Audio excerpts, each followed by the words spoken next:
ఈనాడు group సంస్థల అధినేత చెరుకూరి రామోజీరావుకు విశాఖ జర్నలిస్టుల ఘన నివాళులు అర్పించారు.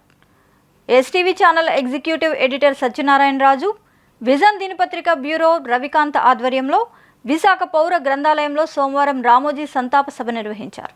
ఈ సందర్భంగా లీడర్ దినపత్రిక సంపాదకులు వివి రమణమూర్తి, జాతీయ జర్నలిస్ట్ సంఘం జాతీయ కార్యదర్శి గంట్ల శ్రీనుబాబు, విజన్ సంపాదకులు శివశంకర్, సమాచారం Veerabhadrarao, Eruka Narayana, Vision Ravikanth, Indian Express Janardhan, crime reporter association వ్యవస్థాపక కార్యదర్శి ఎంఎస్ఆర్ ప్రసాద్ పాల్గొని మాట్లాడుతూ తెలుగు జర్నలిజం గురించి మాట్లాడాలంటే రామోజీ గురించి మాట్లాడాలని చెప్పుకోవాలన్నారు.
గారు నవ్వేసి, ఇది ఏమైనా బాబు పచ్చళ్ళు లేపాలనుకున్నావా, ఎక్కడ పడితే అక్కడ పెట్టడానికి కుదరదని చెప్పారట.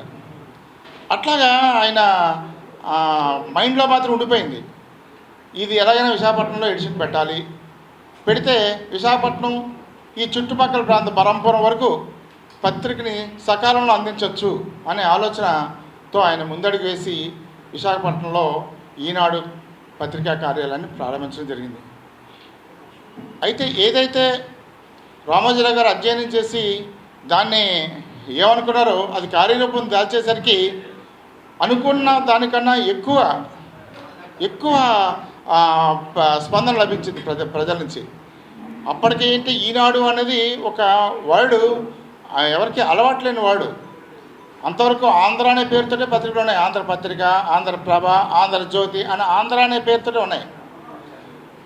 దానికి డిఫరెంట్గా ఈనాడు అనేది ఒక టైటిల్ పెట్టుకొని ఆయన విశాఖ వచ్చినప్పుడు ఏ రోజు వార్తలు ఎంత చక్కగా ఉండేవంటే, ఆ రోజుల్లో ఏదైనా సెన్సేషనల్ వార్త రావాలంటే ఈనాడే.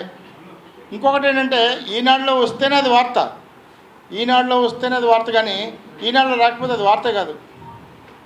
అంత ప్రజల్లోకి అంత తెలిపింది. ఎవరైనా ఏదైనా తప్పు చేస్తే ఏరా ఈనాడులో వేయించమంటేట్రా అనేంత స్థాయిలో ఈనాడు కామన్ మ్యాన్కి వెళ్ళింది. నేను ఒక ఉదాహరణ చెప్తా.